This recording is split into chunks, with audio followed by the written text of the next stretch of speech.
hacer, compartir, aprender de todas estas experiencias.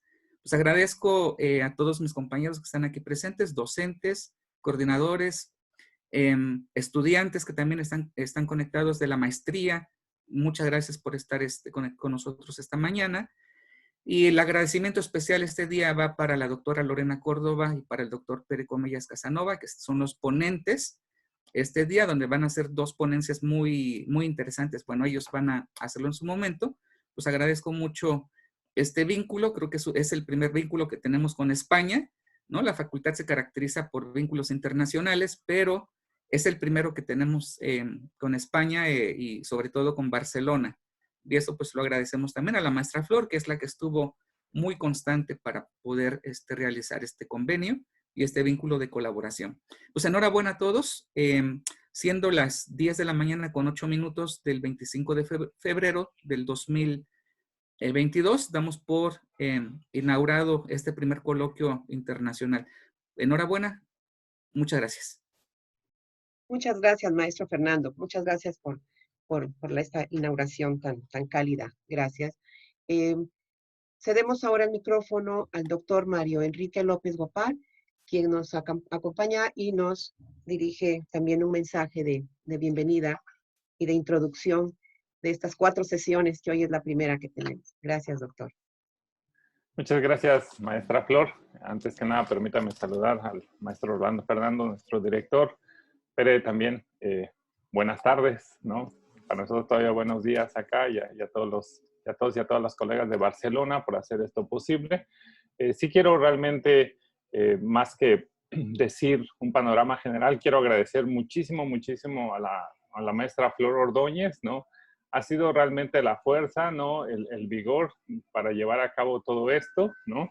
Siento que Pere no sé cuántos correos ha recibido de Flor, pero creo que está lleno tu buzón. Ahí tienes un buzón especial para Flor, ¿no? De que no quitó el dedo del renglón para hacer esto posible, ¿no? Entonces, realmente mis felicitaciones y agradecimientos a la maestra Flor por realmente crear estos lazos, ¿no?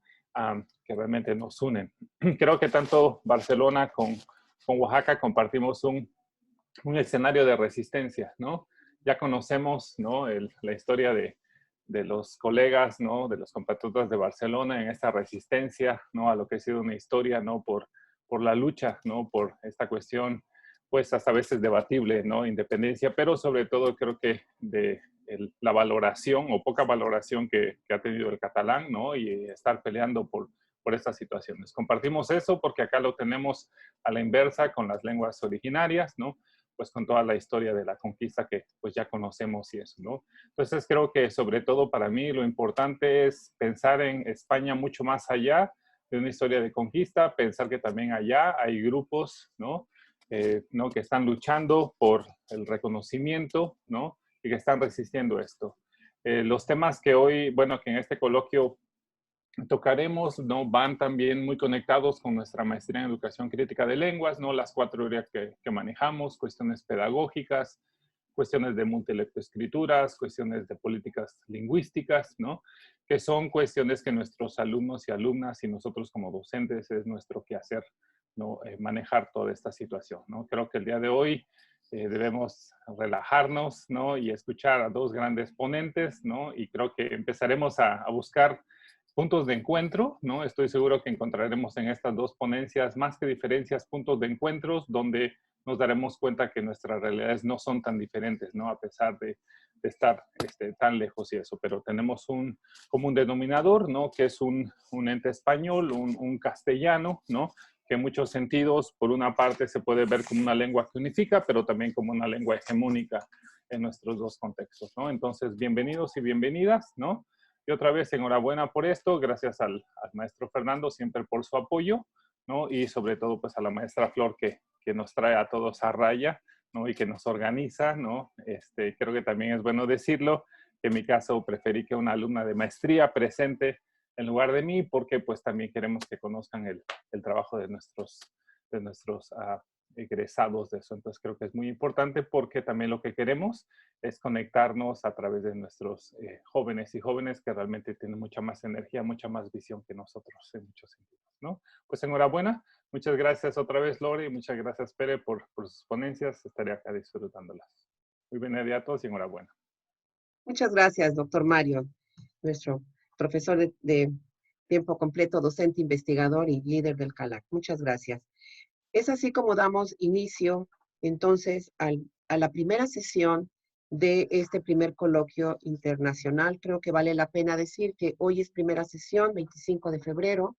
La segunda sesión será el 25 de marzo, ya les estaremos también informando. La siguiente es el 29 de abril y el 27 de mayo. Todas en día viernes y todos a las 10 de la mañana. ¿Okay?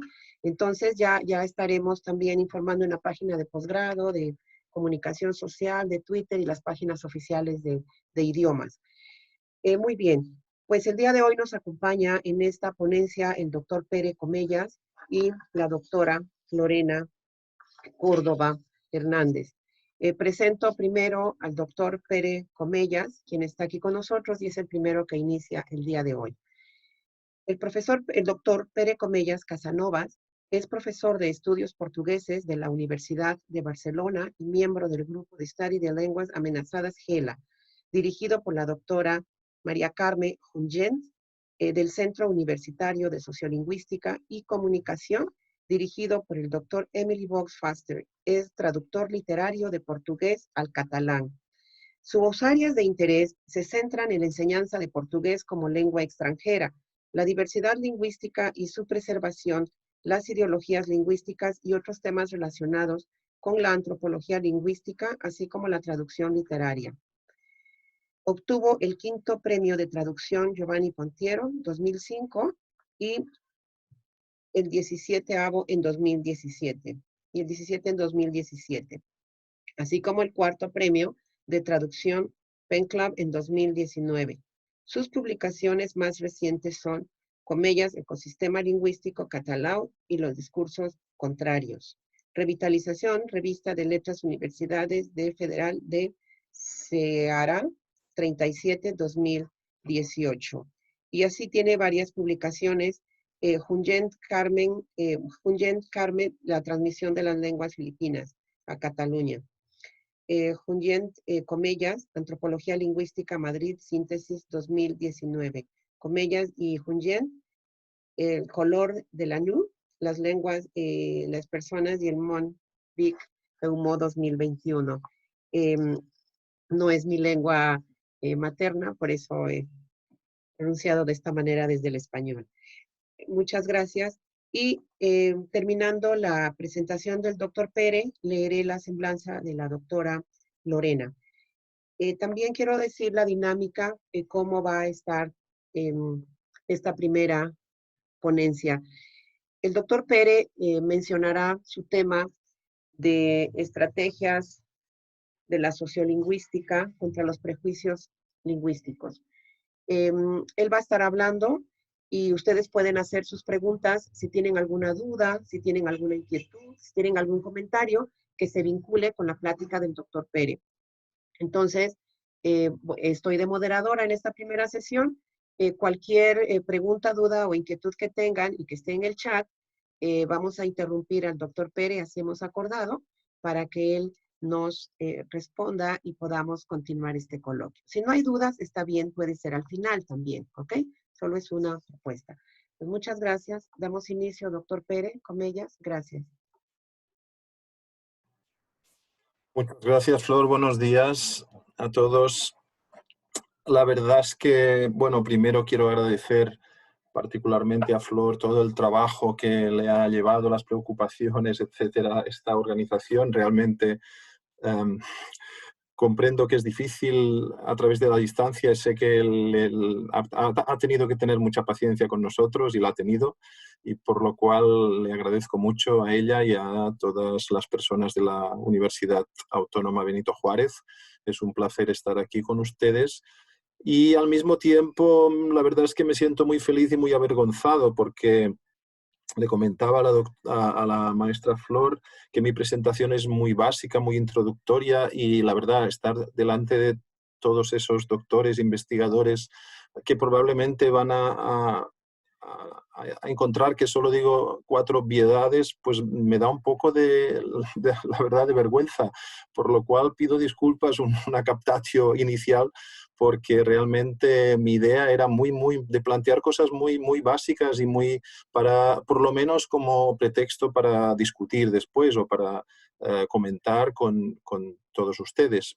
Pero sinceramente creo que las personas del cuerpo docente no van a sacar mucho provecho de mi sesión. Al mismo tiempo estoy contento de ir antes de la doctora Lorena, que es un honor compartir con ella esta sesión, porque ella ya creo que lo va a arreglar un poquito más y va a quedar mejor todo esto. En fin, lo digo de corazón, ¿eh? No es solo una captatio, que también, para que me disculpen de entrada, pero lo digo de corazón. En fin, voy a compartir con ustedes una pequeña presentación y voy a intentar no alargarme mucho para que tengamos tiempo precisamente de que ustedes puedan dirigir el coloquio hacia donde más les interese y no hacia cuestiones tan básicas. Bien, ahora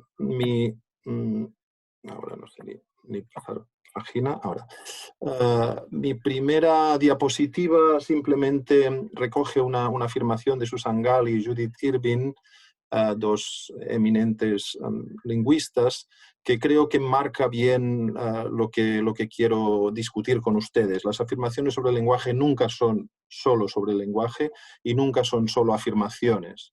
Creo que es un marco adecuado, porque vamos a hablar aparentemente de lenguas y de lenguaje, pero en realidad estamos hablando siempre de muchas otras cosas, y además esas cosas de que hablamos tienen efectos más allá de esas declaraciones o de esa teoría, etcétera. Hablar de lenguas es hablar de muchas cosas y no solo hablar. Es cierto que una de mis conclusiones, y la avanzo, será que en realidad nuestros discursos tampoco tienen tanto efecto ni tanta importancia, pero en fin, eso lo discutiremos luego.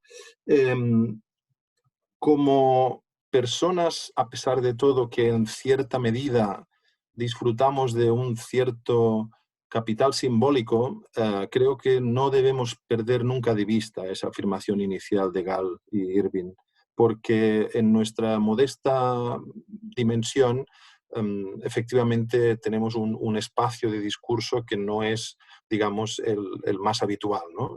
Supuestamente se nos ha otorgado la voz en espacios de una cierta influencia simbólica y por lo tanto no podemos olvidarlo. Bueno, todos sabemos qué son los prejuicios lingüísticos y creo que podríamos enmarcarlos groseramente en dos tipos, por así decirlo, que luego se ramifican y se expanden en múltiples direcciones y que además creo que tienen sus especificidades en función de la cultura y del lugar desde donde son dichos. También creo que los prejuicios lingüísticos son tremendamente interculturales. Creo que es una característica bastante general de la humanidad tener prejuicios lingüísticos y probablemente en alguna medida los tenemos todos. De hecho, por ejemplo, en castellano hay numerosas palabras que provienen directamente de esos prejuicios, ¿no? Como el garabía, es decir, la lengua árabe, que significa jerga incomprensible, o bereber, que es alguien que habla bla, bla, bla, como bárbaro, o, por ejemplo, el bable, que es la lengua asturiana y que popularmente es denominada así, de una forma más o menos despectiva, o incluso gringo, que parece ser que viene de griego y que es una palabra que creo que ustedes americanos utilizan mucho más que nosotros. Y en portugués tienen, no entiendo, patavina, que no deja de ser la lengua de Padua, ¿no? Aquello que es incomprensible. Lo que hace el extranjero, lo que hace el que no habla como yo, no es otra cosa igual que la mía, sino algo incomprensible, una jerga, un bla, bla, bla. Por lo tanto, podríamos decir que un grupo de prejuicios lingüísticos podría definirse como hay lenguas mejores que otras, y normalmente la mejor es la mía, ¿no? Y como segundo grande grupo, hay formas de hablar las lenguas mejores que otras. Creo que en esos dos cajones podríamos encajar una gran parte de lo que consideramos prejuicios lingüísticos muy presentes en nuestro pasado y me temo que también en nuestro presente. Quería mostrarles unos ejemplos de Galicia, de la lengua gallega, que es una lengua de España, especialmente ha sufrido especialmente esos prejuicios lingüísticos. Son dos declaraciones de no dos personas en el café con un whisky en la mano, sino de dos académicos catedráticos de un cierto prestigio y además del área de las lenguas. El primero, que por cierto era un fascista, un franquista, escribió ante la traducción al gallego de Heidegger: en Galicia algún pedantón traduce la filosofía alemana con ritmo de gaita, como en la Fundación Bernat Metge, que es una fundación catalana, se vertía los clásicos greco-latinos a una jerga que era más bien un patuá gabacho. El teatro popular valenciano es gordo y picante como la cebolla, pero no pidan peras al algarrobo. El escritor que escribe en la colección Grial de la editorial Galaxia de Vigo, gallegos también, o redacta versos en antoñona lengua de Oc, se refiere al catalán, o en más arcaico vascuence, porque el castellano le parece tosco, infiel e inexpresivo, es un escritor que tiene faltas de ortografía en su pluma y en su alma, avergonzándose de que se le vean tales vergüenzas al desnudo. Y le dice a su correspondiente: habría que someterles a una cura psicoanalista o traerles a Madrid por las buenas o por las malas, y eso en boca de un fascista no es broma, para que tonifiquen su sistema moral y su sistema nervioso. Bien, evidentemente un recurso que es mucho más efectivo a veces que la pura represión lingüística, la violencia, que es la ridiculización. Fíjense que traduce la filosofía alemana con ritmo de gaita, la gaita que se relaciona inmediatamente, simbólicamente, con el folclore, con lo rural, con lo atrasado, con aquello que no tiene nada que ver con la filosofía. El segundo escrito de un catedrático de filología de Salamanca, además, si no recuerdo mal, sustituyó a Unamuno en la cátedra, escribió también: no debe expresarse, en gallego se refería, públicamente al menos, ninguna persona bien nacida que aspire a la consideración ajena y de medianamente culta y educada se precie. En situaciones y circunstancias en que se dé concurso de personas de cierta categoría social, notado sería de ineducado y grosero, movería quizás gran escándalo quien prácticamente osara contradecir tan necia preocupación. Hablar en castellano ha llegado a ser entre nosotros no ya condición de buen tono y una señal inequívoca de distinción, sino una regla de elemental urbanidad. El que no habla como yo, el que no habla la lengua que toca, es un maleducado.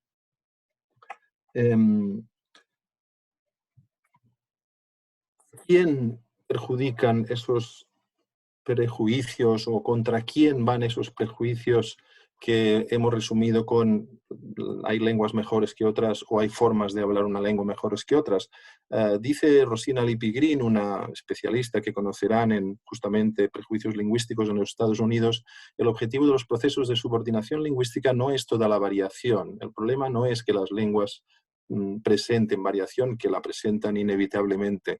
No son todas las variedades, sino solamente aquellas que son emblemáticas de las diferencias de raza, etnia, patria u otras lealtades sociales que no se consideran suficientemente buenas. Por lo tanto, la ridiculización, la represión, todos esos prejuicios lingüísticos contra determinada variación no son aleatorios. En realidad, como decía mi primera diapositiva, se dirigen hacia más allá de las lenguas, hacia las personas que hablan esa lengua y hacia características sociales, en fin, de todo tipo que representan. Por lo tanto, son instrumentos claramente usados para la discriminación y la justificación de la discriminación. Si antes veíamos ejemplos que ridiculizaban una lengua distinta, en Brasil hay una auténtica guerra simbólica entre, digamos, los puristas y los partidarios de considerar la lengua como algo más que simplemente su estándar, y además su estándar más rígido, como pasa con un país que de hecho heredó una lengua que se fraguó en otro lado muy lejos. Dice un escritor, un periodista que escribe sobre libros y que tiene libros publicados, probablemente conocerán ustedes ese grupo de pistas que él llama los comandos gramaticales, dice que o se atribuye determinadas características del portugués popular del Brasil, como por ejemplo prescindir del sonido final de los infinitivos o la iodización en mulle o payaso, dice el elemento negro. También al elemento negro debemos el hecho de pronunciar muchas veces de esa forma.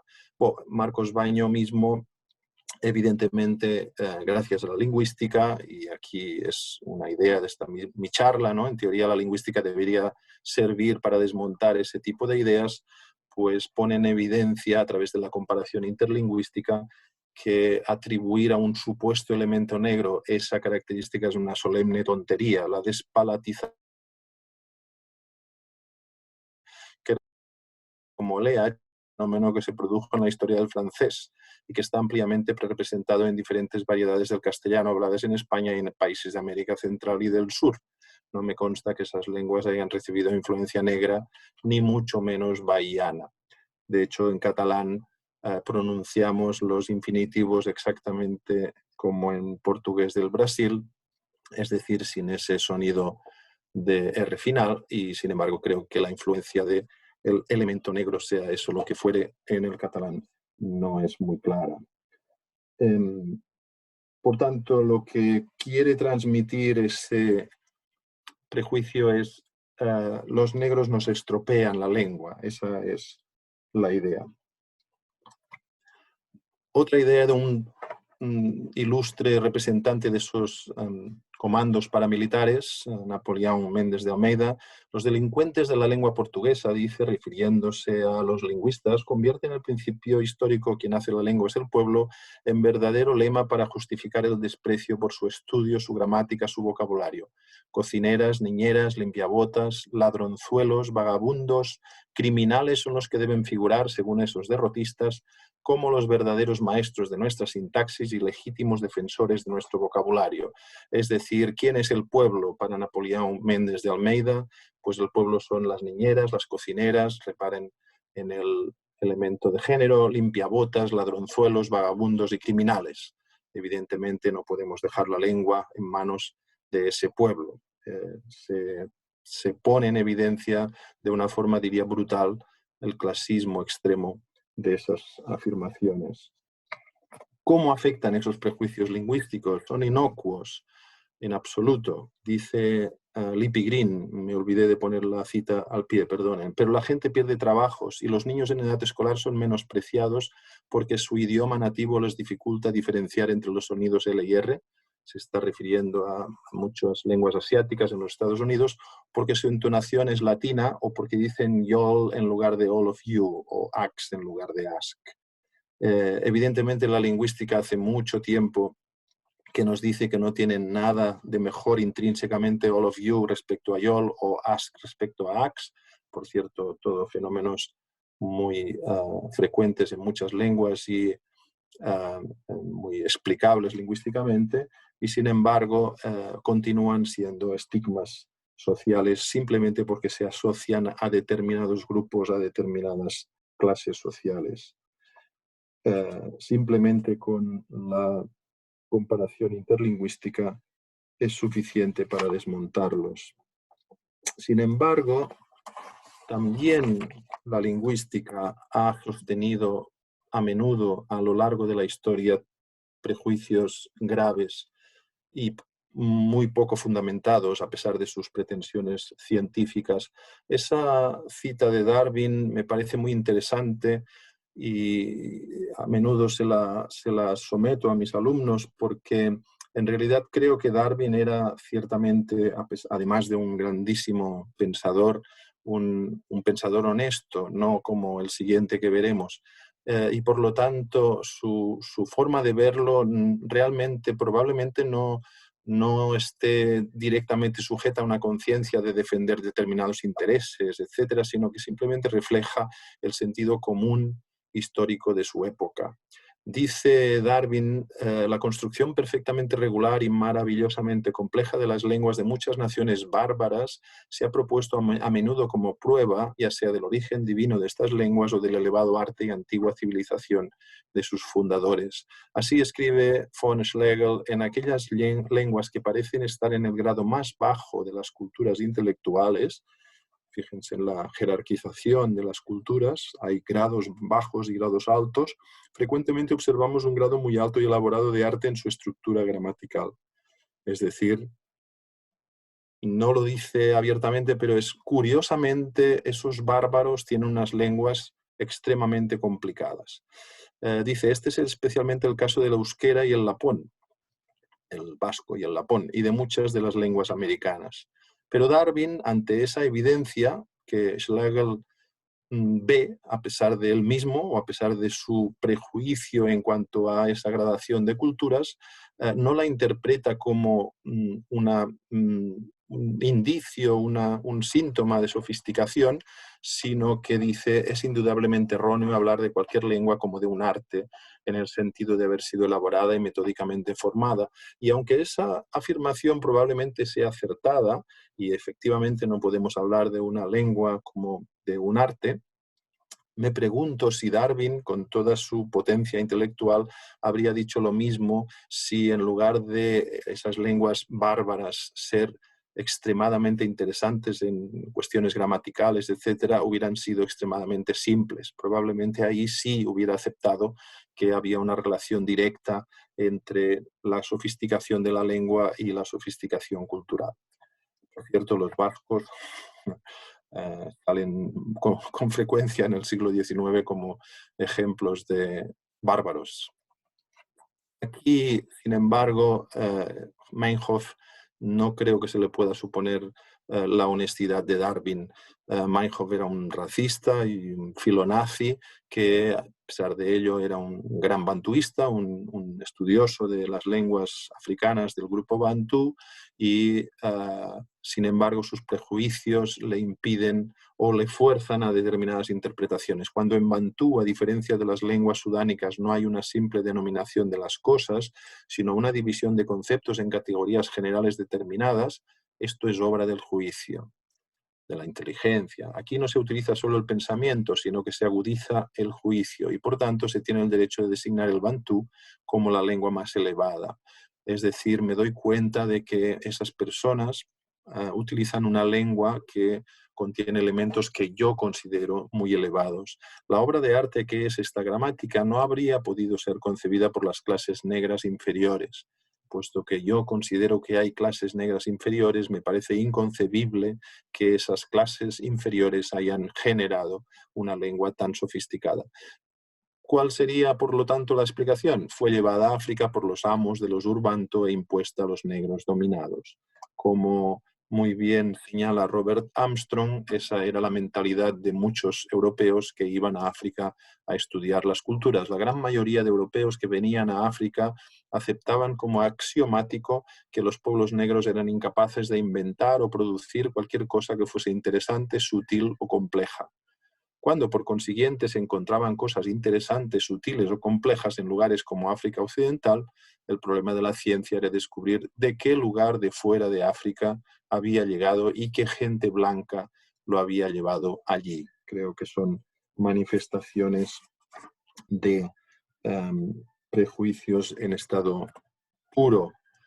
Prejuicios que a menudo continúan con la mejor intención, incluso de buena fe, pero fruto de la dificultad que todos tenemos para ponernos en el lugar del otro, para ser capaces de franquear a veces la gran distancia que nos separa culturalmente de alguien con quien, sin embargo, sin duda compartimos humanidad, por tanto, la mayor parte de nuestra naturaleza. Aquí hay un ejemplo que Anna Wierzbicka critica de Daniel Everett, que, como saben, es el famosísimo descriptor o documentador de la lengua pirahá, que tanta polémica lingüística ha levantado, cuando hace una interpretación, una glosa interlineal de una expresión pirahá, y Wierzbicka encuentra que la ha, por así decir, manipulado.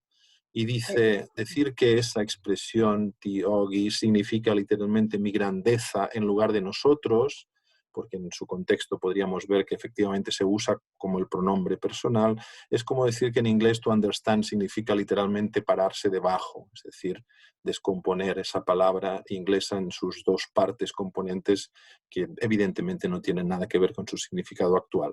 Negar que gyoji significa todo, sí. Perdón, aquí hay una intervención. Bueno, preguntan acá si prejuicio lingüístico es entonces una opinión negativa sobre una persona que se basa en su manera de hablar. Y hay otra que dice, considera que hay una diferencia entre un prejuicio lingüístico y estereotipo lingüístico hablando sobre las consecuencias negativas que puedan tener. Bueno, un prejuicio lingüístico literalmente sería cualquier juicio sobre una lengua sin evidencia, digamos, empírica o comprobada, evidentemente, y por lo tanto no tendría por qué ser negativo, y ciertamente no lo es. Hay un montón de prejuicios lingüísticos que se sitúan en el otro lado. Yo he dicho, los prejuicios podemos dividirlos entre dos grupos, los que creen que hay lenguas mejores que otras. Entonces, se puede decir cosas muy feas de las que creemos que son inferiores y al mismo tiempo decir cosas muy bonitas de las que creemos superiores, y también son prejuicios. Toda esa literatura de reivindicación de las lenguas que se basa en mi lengua es la más hermosa de cuantas se han creado, o es la más apta, o es la más adaptada, etcétera, son también tan prejuicios lingüísticos como decir que los pueblos bantú no podían haber inventado una lengua tan sofisticada. Por lo tanto, no tienen por qué ser en absoluto negativos. Prejuicios y estereotipos. Bueno, creo que a menudo los estereotipos son, hasta cierto punto por lo menos, prejuicios. O si no son prejuicios, por lo menos son generalizaciones generalmente abusivas, aunque hay que reconocer que, insisto, probablemente todos tenemos prejuicios lingüísticos y todos usamos a menudo estereotipos. Es difícil vivir fuera de eso. Lo importante tal vez no sea tanto querer librarse de ellos de una forma radical como reconocerlos y, en fin, y ser crítico con ellos, ¿no? Bueno, aquí estaba pues otra rama de, creo que es un prejuicio y que no tiene por qué ser malo. Muchas veces esas exotizaciones que representan, por ejemplo, ese ejemplo del Pirahá de Daniel Everett, están hechas con la mejor de las intenciones para subrayar aspectos de una lengua que precisamente pueden ser considerados muy especiales o incluso positivamente, pero que lo que estamos haciendo es alejarlos de nuestra comprensión real, ¿verdad? O sea, convertirlos en elementos exóticos, extraños, incomprensibles y por lo tanto siempre del otro, diferentes de nosotros mismos y inasibles. Por lo tanto, la folclorización y la exotización también puede ser y suele ser una forma de minorización. Bueno, evidentemente la lingüística, por suerte, ha sido al mismo tiempo que a veces culpable de esos prejuicios, como en el caso de Meinhof, etcétera, y muchos otros, también la medicina, ¿no? Y aquí no voy a leer la cita famosísima de Edward Sapir, un referente, creo, para cualquier lingüista, pero que, en fin, que Boas Sapir, toda esa tradición luchó precisamente denodadamente contra esos prejuicios e intentó ver realmente con la mejor de las intenciones cómo eran esas lenguas que describían. No me he resistido a poner una cita de Gabriel Ferrater, un catalán, también un denunciador de prejuicios lingüísticos, porque, bueno, como el doctor Mario López ha dicho al principio, la comunidad lingüística catalana también ha tenido que sufrir a menudo, ha sido víctima de ese tipo de prejuicios, afirmaciones, etcétera, que menoscababan nuestra lengua. Y Gabriel Ferrater, un gran poeta, por cierto, estamos celebrando el centenario de su nacimiento y el cincuentenario de su suicidio, pues también fue lingüista y también denunció a menudo ese tipo de ideas preconcebidas que estratifican, que jerarquizan las lenguas y las formas de hablar. Dice, la persona medio culta, en cambio, recae constantemente en lo que Leonard Bloomfield llamaba las reacciones secundarias y las reacciones terciarias ante el lenguaje. Las reacciones secundarias son simplemente las preconcepciones inverificadas. Todos tenemos preconcepciones inverificadas, es decir, ideas preconcebidas, es decir, prejuicios, pero esas, dice, personas medio cultas, probablemente con una autoestima considerable, tienen también esas reacciones terciarias, que dice Ferreté. Las terciarias son los accesos de cólera histérica cuando el lingüista las somete a verificación y descubre que son falsas. Y efectivamente, probablemente muchos de ustedes se habrán encontrado con que cuando le dicen a alguien que no, que determinada lengua no es menos apta para hablar de cualquier cosa que el español o que el inglés, levantan un cierto escándalo. Es curioso cómo una cosa tan obvia puede escandalizar considerablemente. Gracias. Aquí tenemos otras preguntas. El doctor Sí. Pérez. Dice Emanuel, me pregunto si el concepto del imperialismo lingüístico se relacione. Elidia, hay agrupaciones de estos prejuicios, supongo, ¿no? Y también Emanuel dice, me pregunto si estoy equivocado en mi razonamiento acerca de que hay prejuicios lingüísticos que pasan desapercibidos por razones que no son completamente negativas, relacionados más que nada con el aspecto de la opinión pública y desde mi punto de vista, dice, con el imperialismo lingüístico en nuestro mundo actual. Vale, vamos por partes, que me pierdo. ¿Cuál era la primera, Claro, Flor? Perdón. Sí.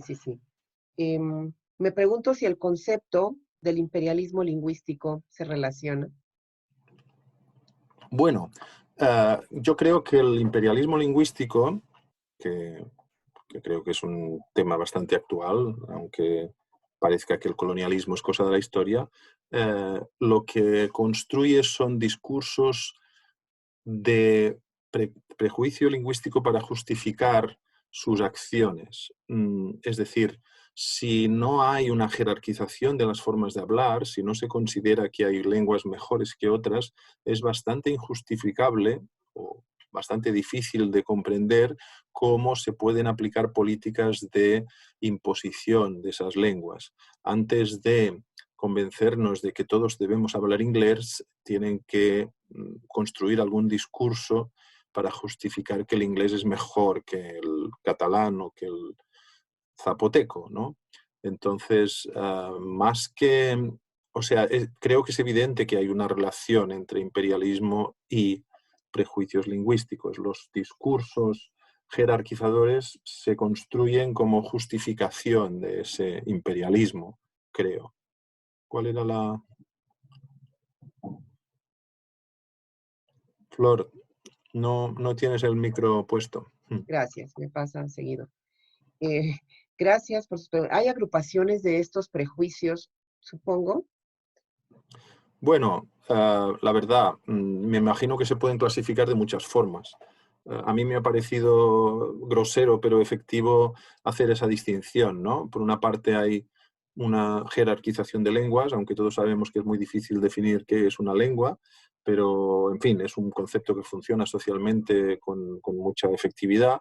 Por lo tanto, ese sería un grupo, aquellos que dicen hay lenguas mejores que otras, y con eso, con la diversificación que quiera, con la especialización, ¿no? Todo el mundo siempre cita aquella frase tan famosa de Carlos V que decía que utilizaba una lengua para cada función, porque consideraba que para hablar con los caballos era importante hacerlo en alemán, para hablar con las mujeres en francés, etcétera, ¿no? Eso sería un tipo de prejuicio también. Y luego el otro, que es una forma de hablar es mejor que otra, que suele estar muy relacionado con el clasismo y con el hecho de que pues bien, no se puede negar que es efectivo y eficaz tener un estándar, pero se utiliza también el dominio de ese estándar como capital simbólico y como forma de menospreciar otras formas de hablar lo que consideramos la misma lengua, lo cual tiene consecuencias también importantes de discriminación. Y aquí he citado el caso del Brasil, ¿no? En Brasil hay muchísimo desprecio por las clases populares y uno de sus arietes es justamente la lengua. Recuerdo que cuando Lula salió elegido, una de las cosas que sus detractores, sobre todo de clases académicas, etcétera, le echaban en cara con más agresividad era, según ellos, que no sabía hablar. No sabía hablar porque utilizaba un registro, una forma de hablar muy popular y decía cosas que según la gramática escolar eran incorrectas, ¿no? Recuerdo concretamente que, por ejemplo, decía menas, sería el femenino de menos, y eso lo encontraban horroroso, horrible. La verdad es que a mí me parecía muy creativo, pero bueno. Muy bien, gracias. Creo que esta también viene, hay otra pregunta, otra afirmación aquí. Prejuicios lingüísticos que pasan desapercibidos por razones que no son completamente negativas, relacionados más que nada con el aspecto de la opinión pública y desde mi punto de vista, dice, con el imperialismo lingüístico en nuestro mundo actual. Sí, sí. Claro, los ejemplos aducidos son muy groseros, ¿no? Por ejemplo, el ejemplo del racismo extremo es muy, muy visible, pero es verdad, probablemente son mucho más peligrosos ese tipo de prejuicios, mucho más sutiles y por lo tanto más civilinos y que todos podemos de alguna forma tener sin ni siquiera darnos cuenta, y allí es donde hay que ser precisamente más crítico, ¿no? Sí, muy bien. Aquí hay dos más. Hay quienes Sí. confunden la lucha contra los prejuicios lingüísticos con una excesiva permisividad en relación al proceso comunicativo, dice. Sí, sí, esa es la discusión brasileña. Y bueno, digo brasileña como prototipo, pero sin duda se da en todas partes. Bueno, Marcos Baño responde muy bien a esa cuestión, ¿no? Él dice, no hay que decirle al niño en la escuela, habla como te dé la gana. Hay que decirle como de la misma forma que le enseñamos, no sé, a vestir y le decimos no hay que ir de etiqueta siempre. No puedes ir con frac a jugar al patio. Cada cosa tiene su lugar y su sentido. Por lo tanto, debes dominar esa lengua prestigiosa, ese estándar, esa forma de hablar de acuerdo con unos criterios muchas veces relativamente artificiales, pero que son muy apreciados y que tienen gran capital simbólico, porque en determinadas ocasiones te será útil. Sin embargo, eso no quiere decir que lo que tú hablas en casa sea malo, simplemente pertenece a otro mundo. Y esa es una diferencia que creo que es esencial y de hecho es casi una de las conclusiones de mi presentación. Nunca es negativo aprender lengua y eso también dentro de la propia. Lo que es negativo es pretender que ese aprendizaje sustituya a otra cosa anterior. Las lenguas suman, pero solo suman si somos capaces de hacer entender al aprendiz que no tiene por qué renunciar a nada de lo que ya sabe y de que como humano sabe mucho de lengua, aunque no sea capaz, evidentemente, de sistematizarlo, de expresarlo de forma formal. Por lo tanto, yo creo que claro que hay que enseñar el estándar y no hay que decirles a los niños se puede hablar como uno le da la gana y sobre todo, cosa que solemos confundir, se puede escribir como te dé la gana y sin embargo no tenemos por qué al imponerles estándar que les será útil, digamos, minar su autoestima como hablante de otro registro completamente distinto. Sí, muy bien, muchas gracias. Aquí viene otra pregunta también que se ha hablado ya, pero está más directa al catalán. ¿Existe aún este nivel de discriminación hacia la lengua del catalán? No. En realidad el catalán es una lengua minorizada todavía, pero una lengua singular en el mundo porque dentro de la categoría de minorizadas es de las menos minorizadas, hay que reconocerlo, lo cual no significa que no nos sentamos amenazados.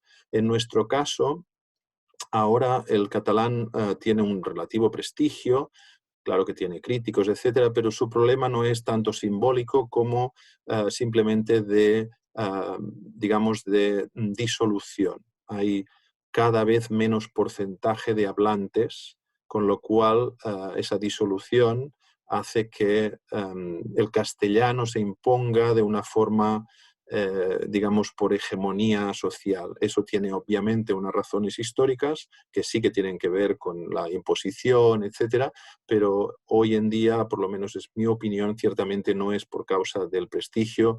Normalmente, excepto personas con muy mala fe, no se ridiculiza el catalán y no se le discute en general su estatuto de lengua, cosa que sí se ha hecho mucho en el pasado. Muy bien, doctor Pérez.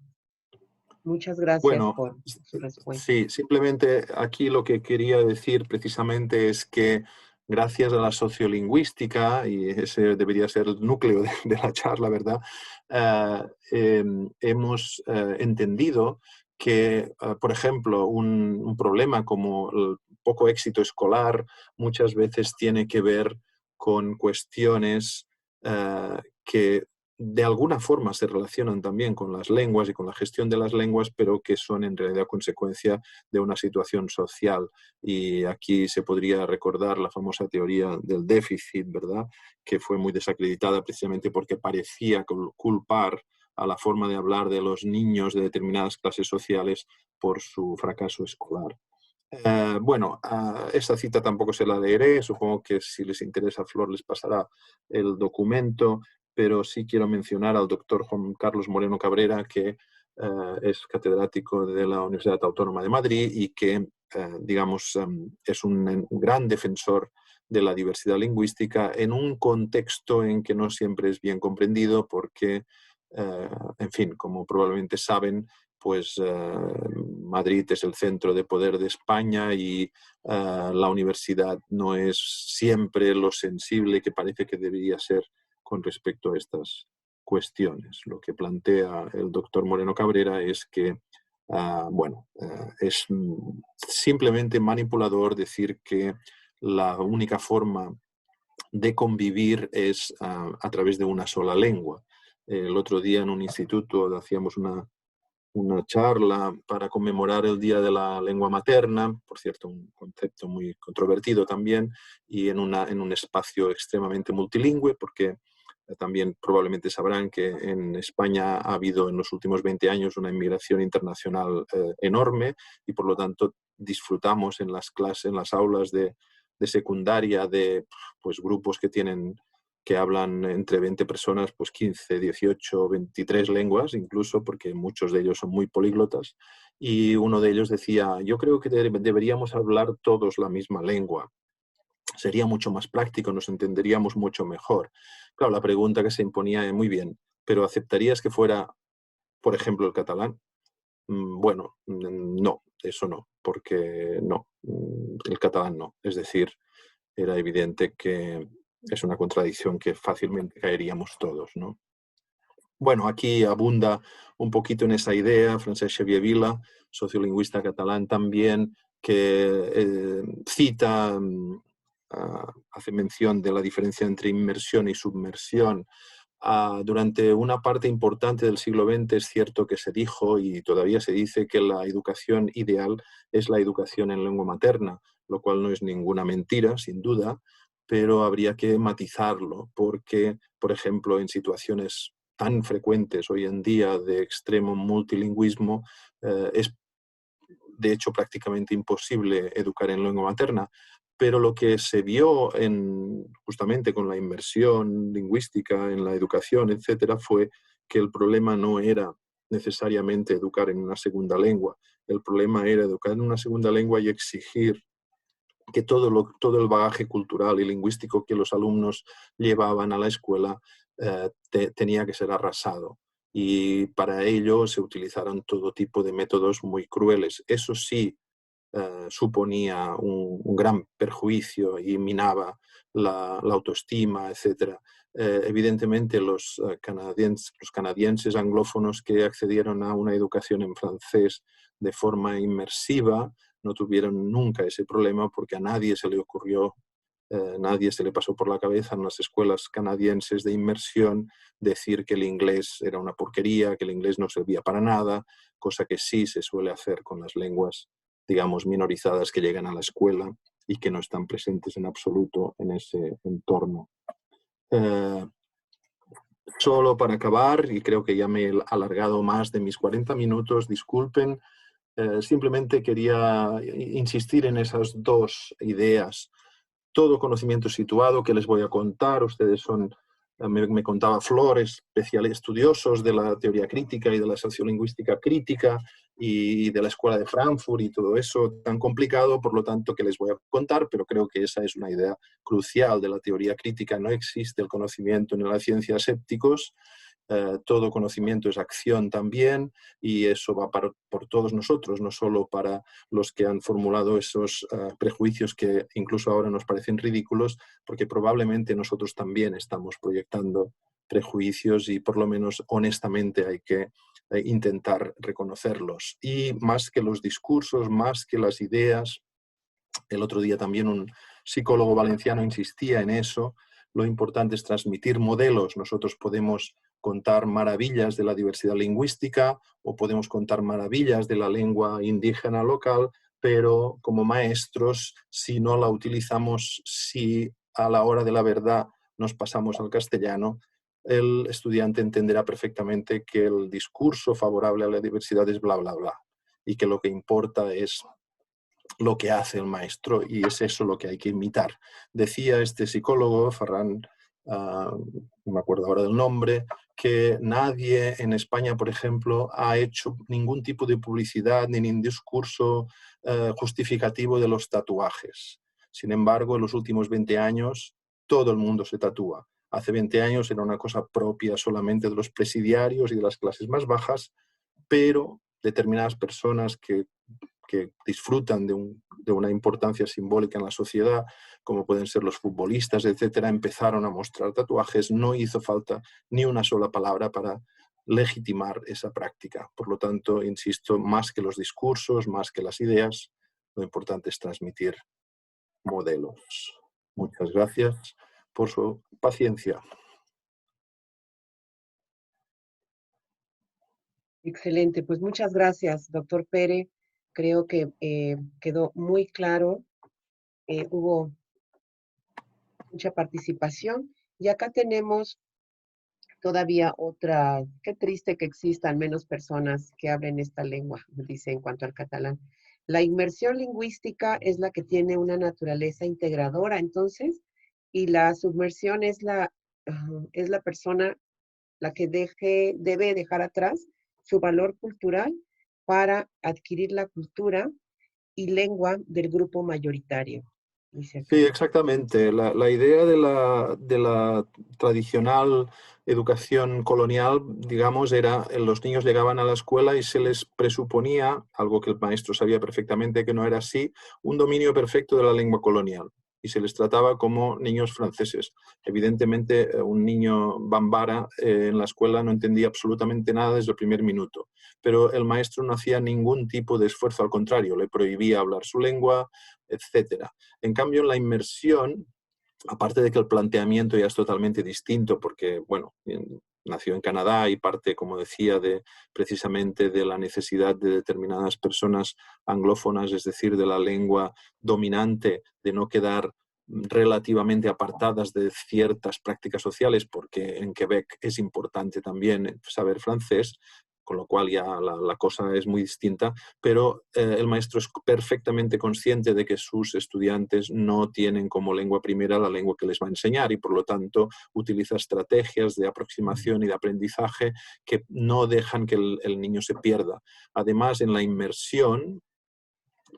submersión suele haber transmisión de valores muy negativos con respecto a las lenguas del alumno, de forma que, como decía antes, ¿no? Se practican castigos, etcétera. Eso lo hemos visto en Cataluña, sobre todo en la Cataluña de Francia, y lo hemos visto en el mundo colonial y en Italia y en muchos sitios, ¿no? Se trataba de humillar al niño que hablaba en otra lengua. Eso nunca ocurriría en un sistema inmersivo. Muchas gracias. Yo creo que está muy completa toda la explicación. Muchísimas gracias, doctor Pere, por la primera participación. Se Gracias a agotaron. ustedes. Muchas gracias. Muchas gracias. Están agotadas entonces las preguntas. Damos inicio a la segunda participación de este primer coloquio internacional entre la Universidad de Barcelona y la Universidad Autónoma Benito Juárez de Oaxaca a través de la Facultad de Idiomas. Presento a la doctora Lorena Córdoba Hernández, quien estará esta mañana con el tema de prejuicios lingüísticos y ecología de lenguas. Voy a leer su semblanza en este momento. Muchas gracias. Bienvenida, doctora Lorena. Ella es profesora, investigadora de tiempo completo de la Universidad Autónoma Benito Juárez de Oaxaca, miembro del Sistema Nacional de Investigadores CONACYT, doctora en Antropología por el Centro de Investigaciones y Estudios Superiores de Antropología Social, CIESAS, Ciudad de México, y especialista en Políticas y Gestión Cultural por la Universidad Autónoma Metropolitana de Iztapalapa. Es integrante del Cuerpo Académico Consolidado Lingüística Aplicada Crítica de la Facultad de Idiomas, UABJU.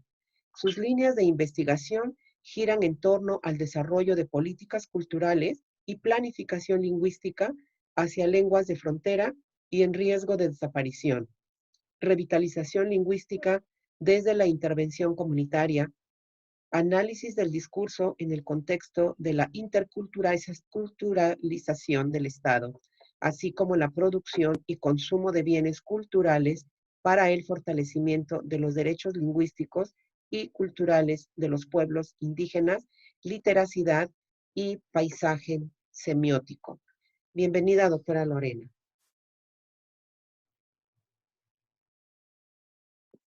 Muchas gracias. Gracias, Per, por ayudarme a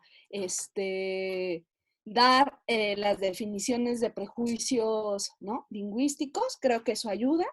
Estaba un poco nerviosa y voy a decir por qué. Bueno, porque siempre el caso catalán y los investigadores catalanes en lo personal son inspiración para mí, así como también son los casos valencianos o en el caso del euskera, ¿no? Siempre desde toda mi formación ha sido bibliografía y pensamiento que ha influido, ¿no?, en las propuestas que hago o en las reflexiones, ¿no?, que desarrollo.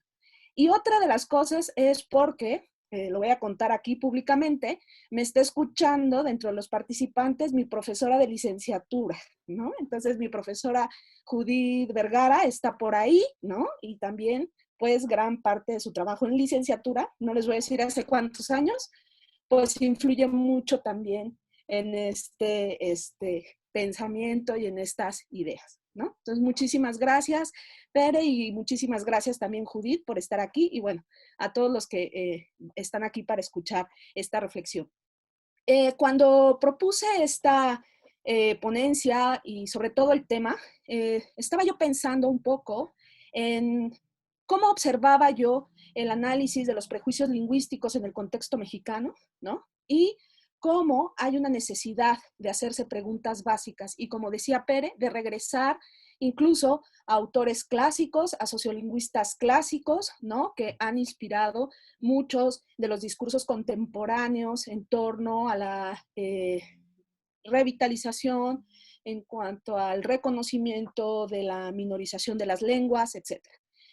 Y pensaba entonces en que había que hacer un regreso y existe la necesidad de generar análisis sobre los prejuicios lingüísticos de una manera más detallada, ¿no? Y ahorita voy a decir por qué, y justo de los peligros que observo en el contexto mexicano y sobre todo hacia las lenguas indígenas, ¿no?, sobre estos prejuicios y sobre cómo estos prejuicios muchas veces no hacen avanzar en la reversión del desplazamiento lingüístico, ¿no? Ya sea en términos negativos, como decía Pere, o en términos positivos, como también ya lo ha comentado.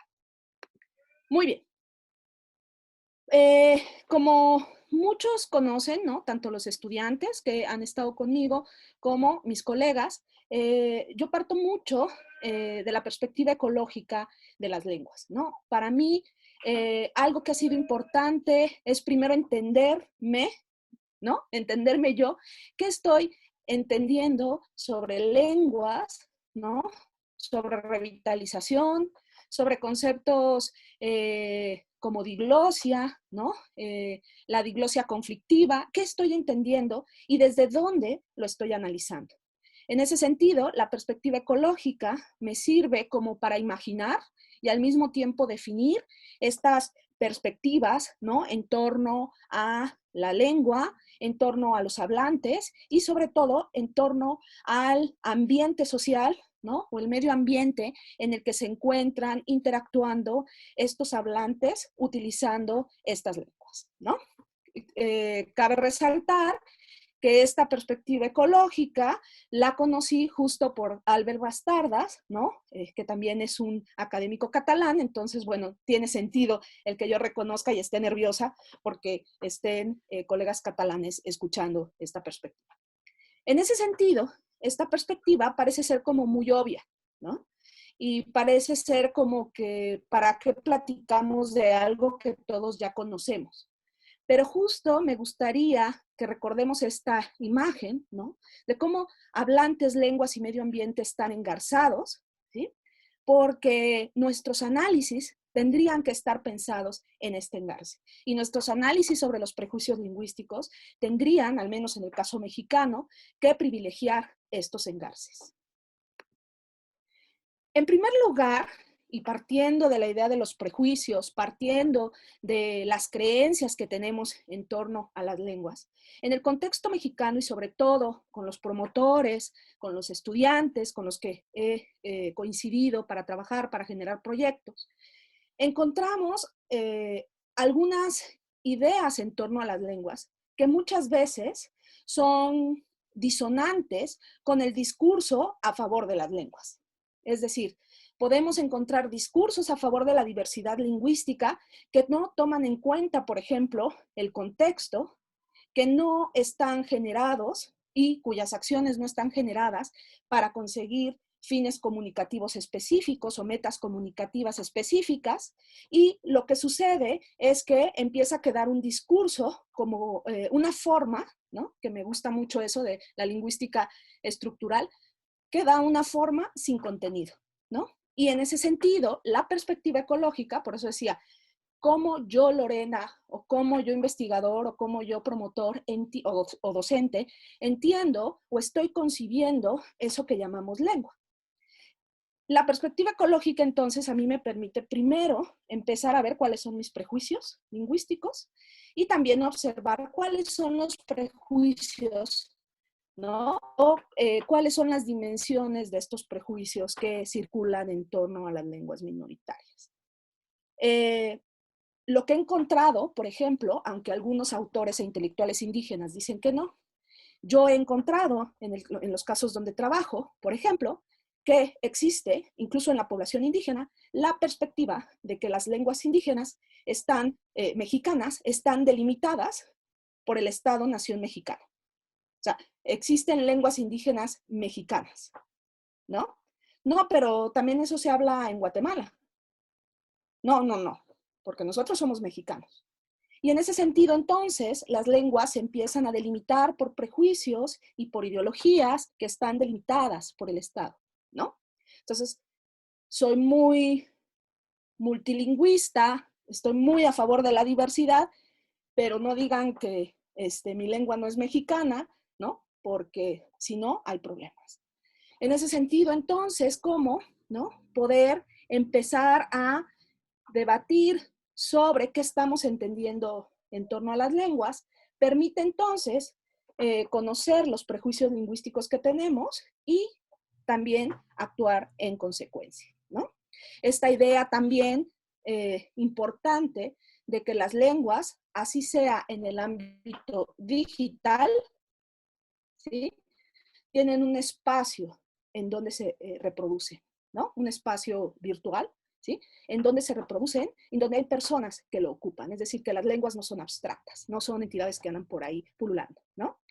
Nuevamente, Lorena, estás diciendo algo que ya nos has dicho en las clases o que ya nos has dicho en otras conferencias. Y parto de la idea de que sí, de hecho yo me alejé por un tiempo de trabajar actitudes e ideologías lingüísticas porque me parecía que ya habíamos agotado la metodología y ya habíamos agotado incluso los instrumentos que nos acercaban a ese análisis. Pero justo pasando el 21 de febrero, ¿no? Hace 4 días, me doy cuenta de que en realidad muchas de las cosas por las que no avanzamos en la reversión del desplazamiento están ancladas en muchos prejuicios que no nos dejan construir, ¿no?, propuestas más comunitarias, comunales, colectivas. En ese sentido, volver a estos principios básicos sobre qué estamos entendiendo sobre las lenguas nos permite entonces problematizar que esos prejuicios lingüísticos que a veces analizamos con los estudiantes universitarios, que analizamos con los hablantes urbanos, que analizamos en diferentes contextos. La gran pregunta entonces en torno a esta perspectiva ecológica, ¿no?, que no lo digo yo, lo dicen quienes lo han analizado desde esa perspectiva, es pensar cómo funciona cada lengua respecto a los diferentes grupos, subgrupos, familias, individuos, etcétera, y podemos ir por niveles, estados, instituciones, etcétera, ¿no?, en un ambiente dado. ¿Sí? ¿Cómo funciona?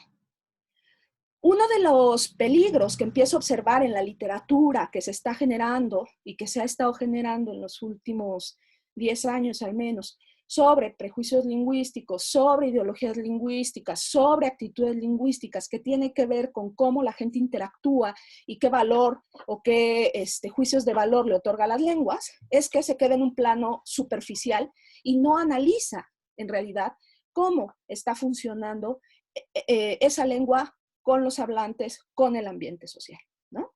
La discusión se reduce a es que es culpa del Estado, pero nunca hacemos etnografía del Estado como para saber por qué es culpa del Estado y dónde estarían los puntos flacos donde nosotros podríamos incluso comenzar a revertir el desplazamiento.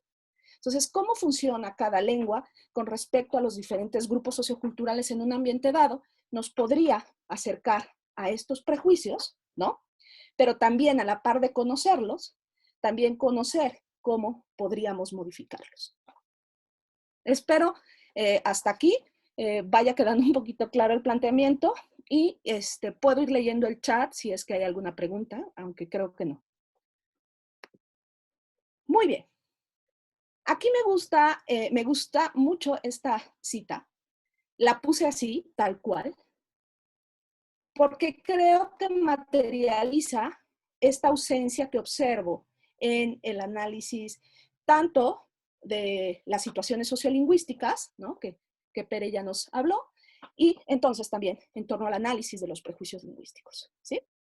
Hay pocas documentaciones sobre lo que en realidad los hablantes hacen con las lenguas. Vuelvo a repetir, mucho se reduce a decir, bueno, es que A versus B, ¿sí? Pero pocas veces reconocemos cuándo se ocupa A, para qué se ocupa A, con quiénes se ocupa A y por qué a veces con esos mismos quiénes se ocupa C. Y eso me parece que es importante, entonces, para no solamente conocer y declarar cuáles son los prejuicios, sino, vuelvo a repetir, cómo empezar, ¿no?, a revertir sobre todo en el caso de prejuicios negativos o aclarar en el caso de prejuicios positivos. Por ejemplo, espero esté aquí el chico, el compañero que me dijo esto, no voy a decir su nombre para no evidenciarlo aquí, pero no me va a dejar mentir en que cuando empezamos a tener una clase, ¿no?, y empezábamos a hablar justo de las diglosias, etcétera, de lo que habla la bibliografía sociolingüística, me dice, oye Lorena, es que a mí me está empezando a causar problema estos conceptos de la sociolingüística. ¿Por qué? Porque yo, siendo hablante de una lengua indígena, ¿no?, formado en una institución con perspectiva intercultural, fui formado académicamente con la ideología de que yo sí tengo identidad y que tú, bueno, ¿no?, o que los hablantes que no, o los hablantes del español que no hablan una lengua indígena no tienen identidad, ¿no? Y entonces yo le decía, está perfecto, bueno, perfecto que te des cuenta y que la sociolingüística sirva para ver esos prejuicios y esas ideologías, ¿no? Y eso también nos da entonces el punto para saber que los prejuicios lingüísticos, ¿no?, que el español es menor que las lenguas indígenas o que el español es mayor que las lenguas indígenas, generalmente se reduce a esas discusiones, incluso en nuestras investigaciones, porque no observamos de manera directa cómo los hablantes en realidad ocupan esas lenguas, ¿no? Porque a mí me parece entonces contradictorio cuando, por ejemplo, un compañero me dice eso, ¿no? Tú no tienes identidad y yo sí, etcétera, y nos podemos poner a discutir. Porque cuando hacemos un material didáctico, quienes tienen identidad, quienes hablan una lengua indígena, porque así dijeron que los que hablan una lengua sí tienen identidad, ¿no? En esa institución, en su material didáctico privilegian el español, ¿no?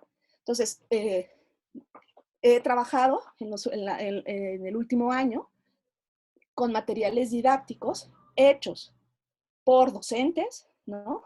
Formados en esta perspectiva crítica, ¿no? Formados en esta idea de la fortaleza identitaria y lo que te da el ser hablante de una lengua indígena, el fortalecimiento identitario, que cuando llegan a hacer un material, lo hacen privilegiando el español.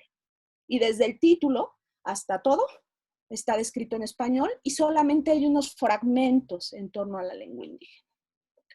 Y entonces volvemos a lo mismo, ¿no? O sea, el tema no nada más es describir el prejuicio, sino en realidad ese prejuicio cómo está sostenido por otras interacciones, ¿no? Y entonces, un prejuicio positivo hacia las lenguas indígenas, curiosamente, está contraponiéndose a una práctica de literacidad donde se privilegia el español. Obviamente, la respuesta es sencilla. Todos en México, ¿no? En su mayoría, somos alfabetizados y nuestras prácticas de literacidad son en español. Población indígena y población no indígena. Entonces, no es gratuito que los materiales se estén privilegiando, no el español, porque el prejuicio y como hemos sido formados es que pues el español tiene que ir, ¿no? En los materiales escritos. En ese sentido, ¿no? Esta descripción de las interacciones y la necesidad de observar los fines comunicativos que los actores sociales tienen para ver cómo están sosteniéndose estos prejuicios, ¿no? Se vuelve una necesidad en la literatura, ¿no? Sobre todo de lenguas indígenas. Para mí, entonces, el meollo del asunto, ¿no? Estos prejuicios y esta cuestión de la ecología de lenguas, ¿no? Se podría documentar de mejor manera si observamos cómo existen estas poliglosias, ¿no?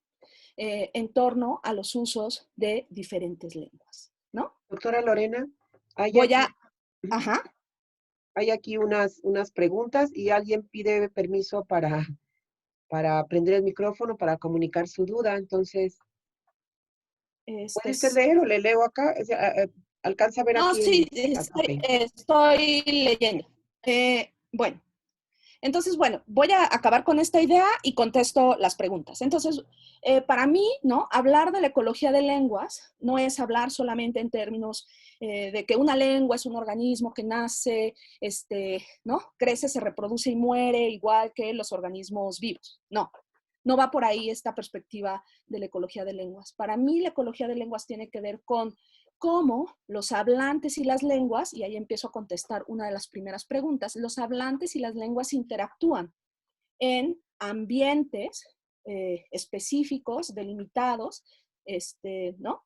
Y utilizan y otorgan juicios de valor en ese ambiente dado y en esa interacción a las lenguas. Y por eso esta cita me gusta mucho, porque dice, bueno, ¿no? Los hablantes de la lengua A cambian a la lengua B, ¿no? Cuando hablan con su tanito, pero regresan y a la lengua C van cuando interactúan con menganito, pero regresan a la lengua A cuando interactúan, ¿no? Estas etnografías, ¿no? De la comunicación, por traer a Gompers y todos los clásicos, hacen falta en las lenguas indígenas. Y son los hablantes quienes necesitan generarlas. Porque entonces, ¿no? Nosotros desde fuera, solamente entrevistando, pues a veces a los estudiantes universitarios, etcétera, ¿no? Para conocer los prejuicios lingüísticos, nosotros no podemos, ¿no?, llegar a ese nivel de profundidad. Y yo sé que aquí hay muchos hablantes, en esta sesión hay muchos hablantes de lenguas indígenas. En ese sentido,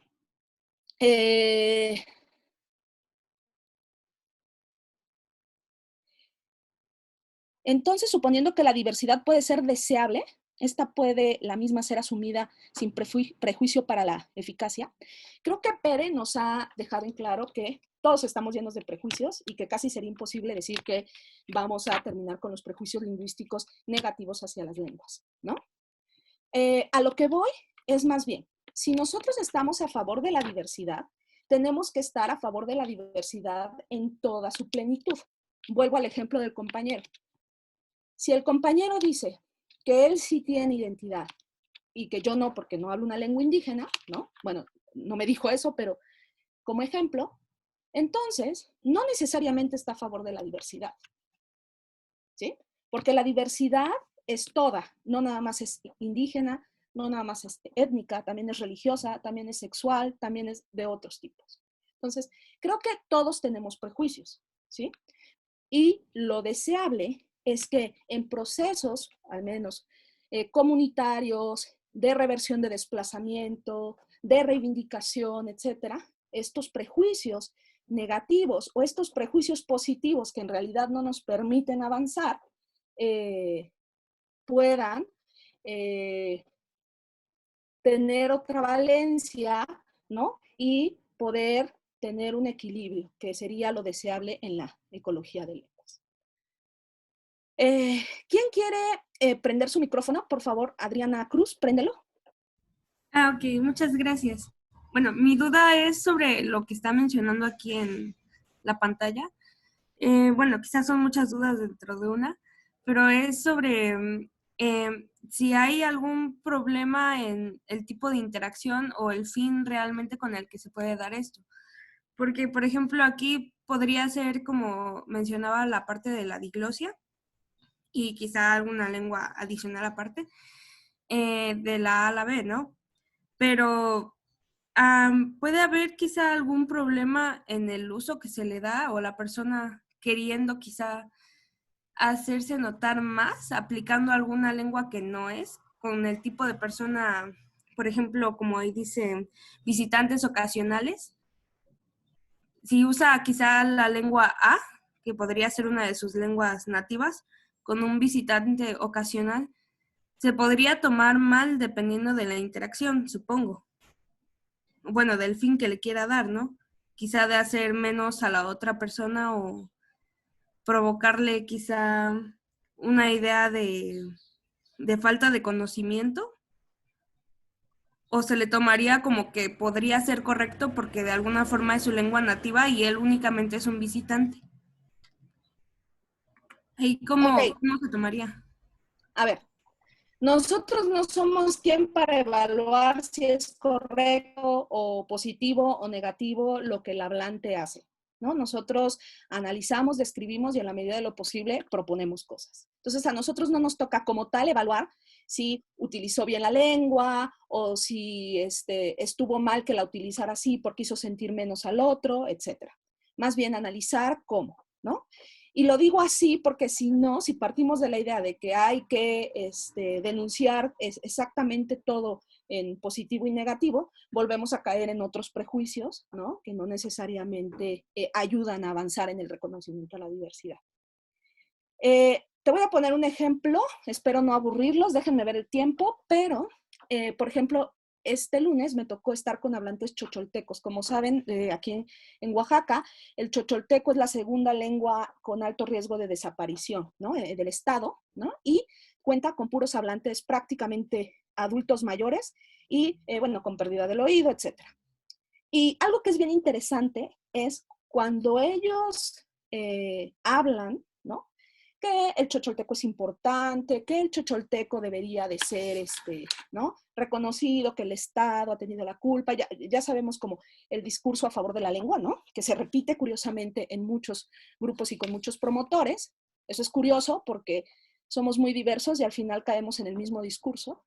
Eso habría que analizarlo.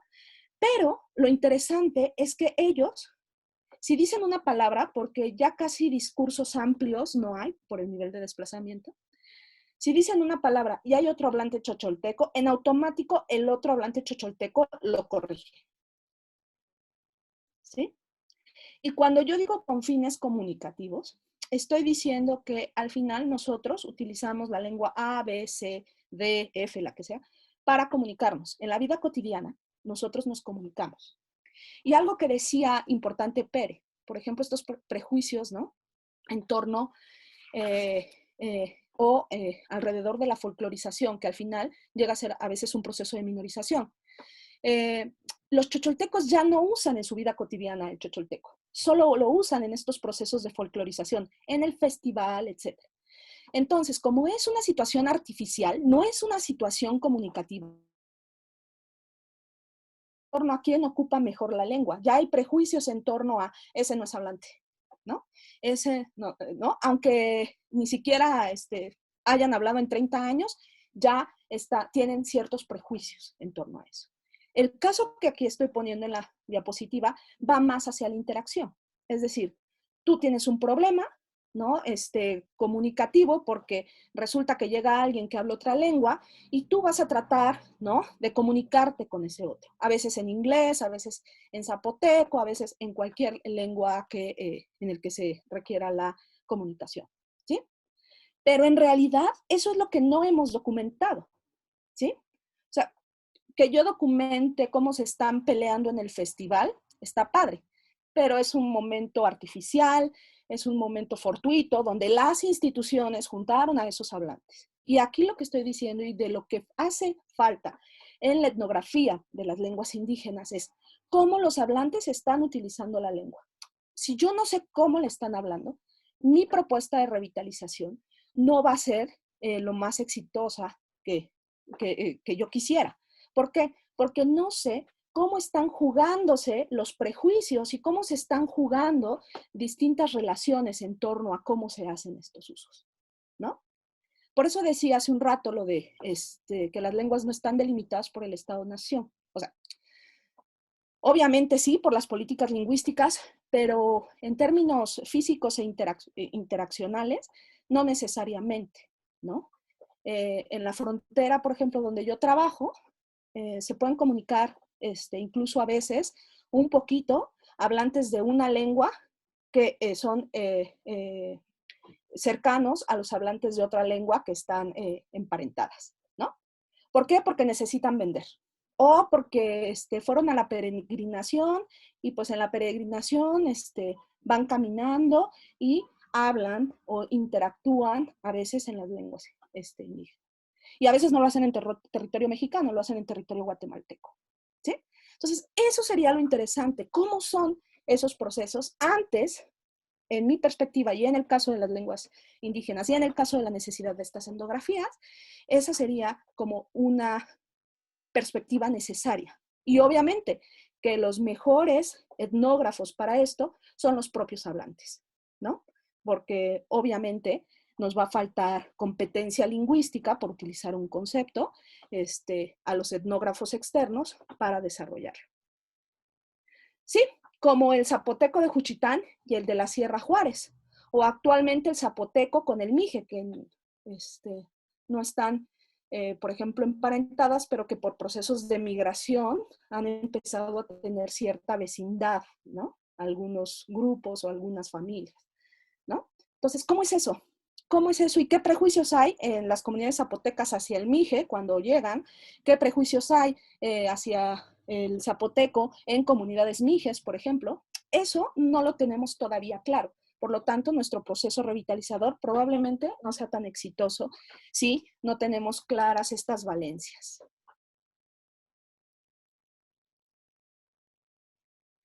O sea, la diversidad lingüística puede llegar a ser combinada con la eficacia comunicativa.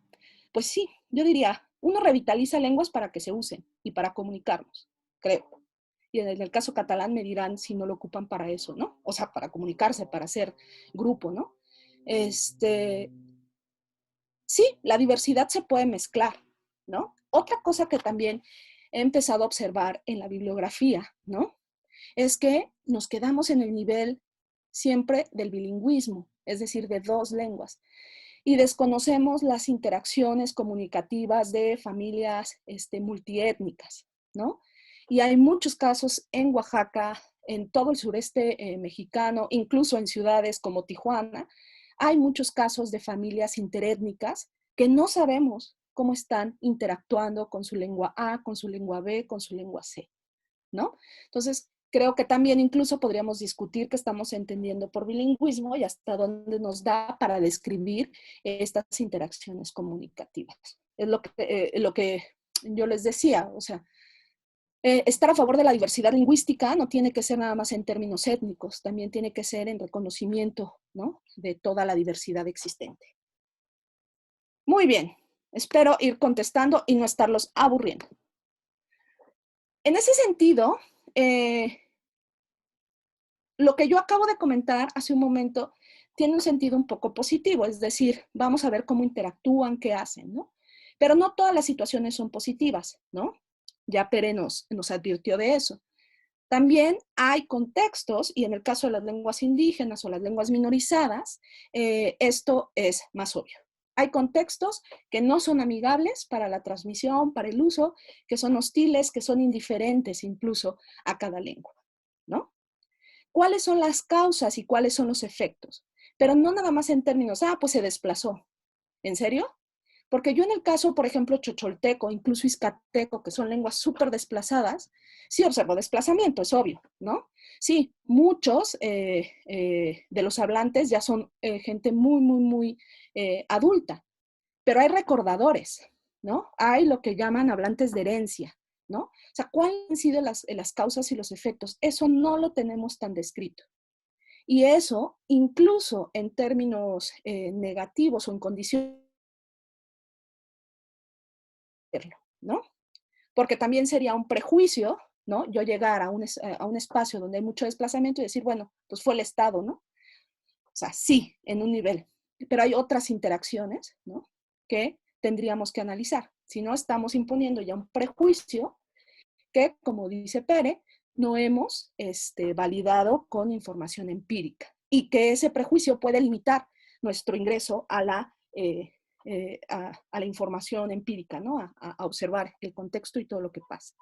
Y bueno, también no hay mucha descripción procesual, es decir, cómo se está modificando el equilibrio de las lenguas y su cultura, ¿no? O sea, fue el Estado, hay desplazamiento, los chicos ya no quieren hablar, ¿no? Los niños pues ya no conocen la lengua, pero es que eso se repite en toda la literatura del norte al sur de México o del sur al norte de México, ¿no? Y entonces estamos reduciendo estas descripciones, ¿no?, a generalizaciones y a prejuicios que la propia literatura nos está imponiendo y no nos estamos dando el chance de observar cómo se está modificando, ¿no?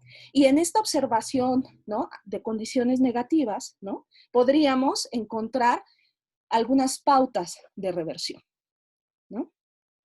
Muy bien. Por ejemplo, les voy a contar algo rápidamente. Por favor, Flor, dime si ya tengo que... ¿No? No, creo que tengo todavía unos minutos. No, no hay Les voy a problema. contar algo que hemos hecho con un equipo de trabajo en una comunidad,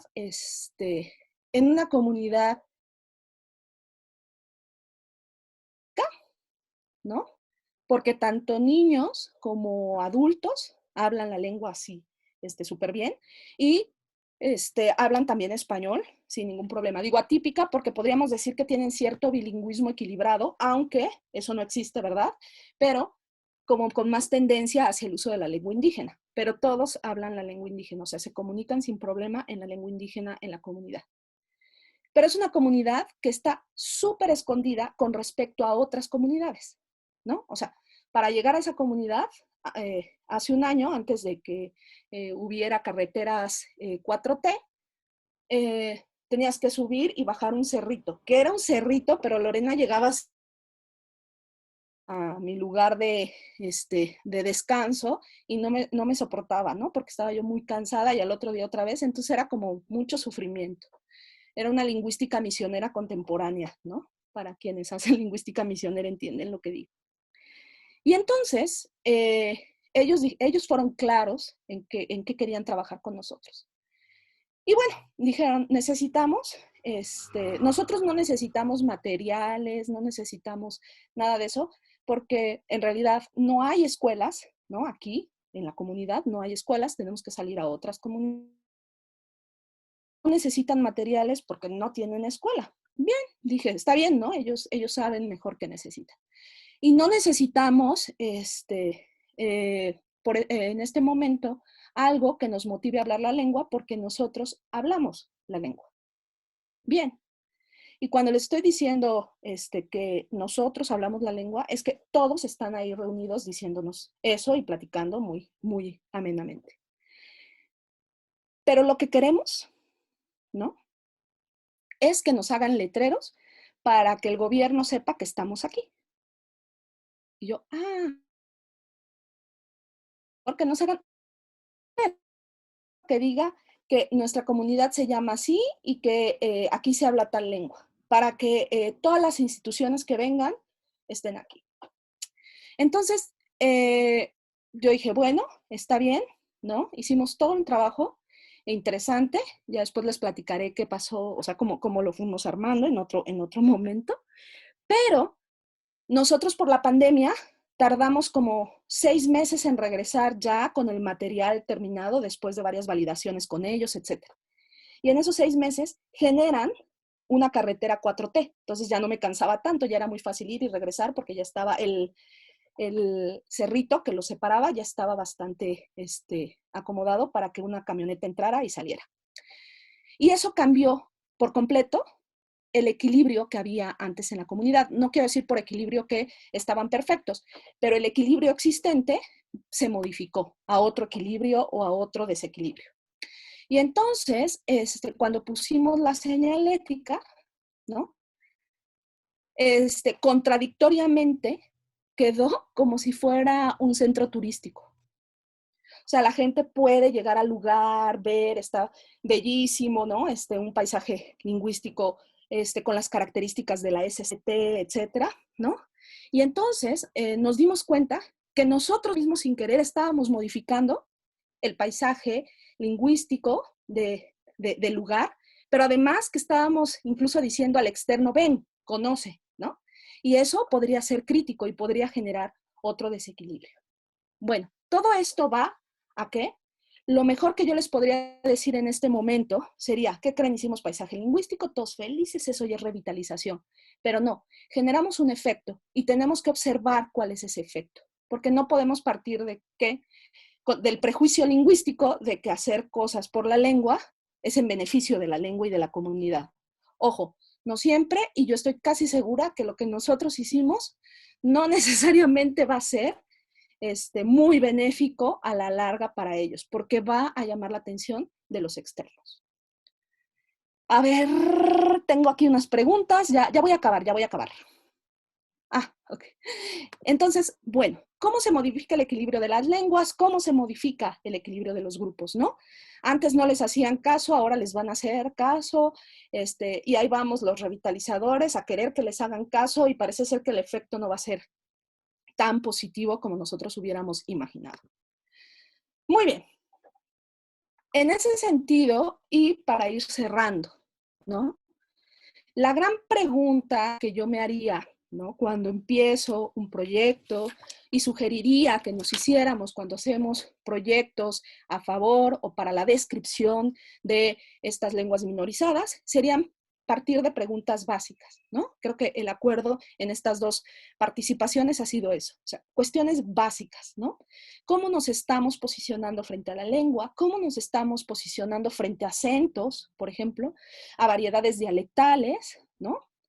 Quienes son hablantes de las lenguas, ¿no? A veces estos niveles de inteligibilidad están más llenos de prejuicios que de cuestiones netamente comunicativas. Es decir, no me entiendo con el otro, más bien porque no nos hemos llevado muy bien durante los últimos años y por eso no me entiendo, ¿no? Puede ser. O como decía alguien, el zapoteco del Istmo y el zapoteco de la Sierra, pues a lo mejor no tienen mucha inteligibilidad, pero poniendo algún esfuerzo nos podemos entender. Pero bueno, es que los del Istmo son muy pachangueros, ¿no? Y los de la sierra son muy serios, ¿no? Entonces eso ya nos hace no llevarnos, etcétera. Entonces son prejuicios que al final también nosotros tenemos que ver si nosotros mismos no los estamos fortaleciendo o si nosotros mismos nos estamos frenando por esos prejuicios. La cuestión de las normas de escritura, ¿no? Estos prejuicios de que todo tiene que ser validado bajo la norma, y curiosamente, validado bajo la norma y no por la comunidad de usuarios, que eso es interesante, ¿no? O la corrección gramatical, ¿no? He estado en varias experiencias donde quieren que los chicos que no son hablantes de las lenguas escriban en las lenguas indígenas en desplazamiento, ¿no? Y cuando escriben, lo primero que les quieren hacer es corregir la gramática, la ortografía, etcétera. Cuando dices, no ha habido procesos de literacidad, ¿no? O de alfabetización en esas lenguas, no ha habido algo en específico que ayude a que corrijamos esa gramática, ¿no? Solamente ha habido reuniones de expertos y de promotores, que eso no es el total de usuarios. Los usuarios a veces nunca participan en esto. También, ¿qué prejuicios tenemos hacia los grupos de edad? Hasta hace no mucho, los jóvenes son tomados en cuenta, ¿no? Generalmente estábamos solamente tomando en cuenta niños y a los últimos hablantes o a los adultos, ¿no? Y no a los jóvenes. Sobre todo porque también esa categoría en las comunidades indígenas, pues no es tan parecida a lo que nosotros desde las ciudades entendemos. La afiliación partidista y religiosa, ¿no? Contextos claros donde el prejuicio, ¿no? En torno a cómo habla alguien tiene que ver porque no es de mi filiación partidista o no es de mi filiación religiosa.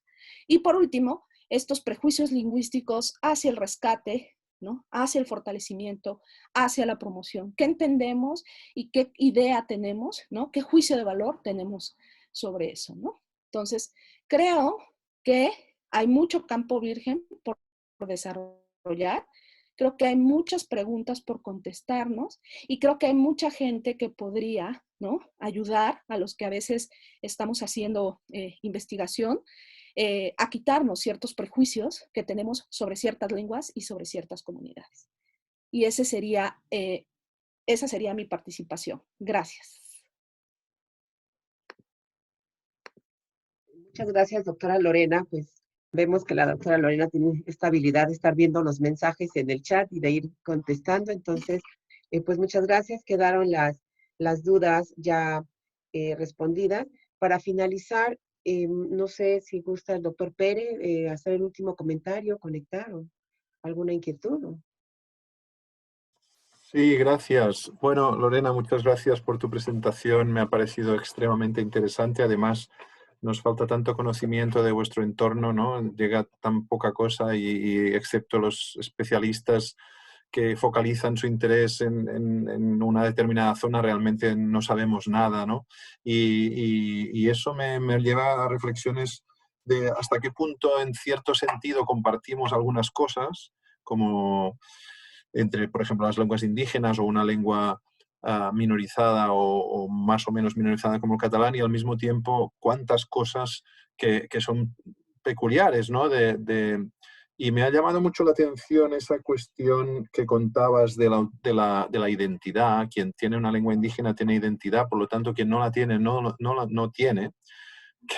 Que me recuerda mucho esa dicotomía de Catherine Bullard, ¿no? De la autenticidad y como ese peligro de que una lengua indígena, una lengua minorizada o una lengua demográficamente pequeña, etcétera, sobre todo si está, digamos inmersa en otra de hegemónica o mucho mayor, puede acabar siendo puramente, digamos, un indicio de autenticidad y por lo tanto siendo mutilada como lengua, porque al final una lengua solo tiene posibilidad de sobrevivir si por lo menos una parte de sus funciones, digamos, como diría Bullard, anónimas, pervive, ¿no?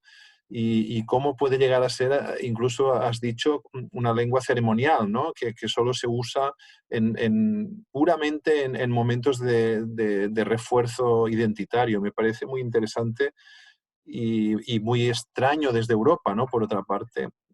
No, solamente quería subrayar eso y también agradecerte igual incluso después en privado te hago alguna propuesta para que vengas a alguna de mis clases, que me parece que tienes muchas cosas por contar.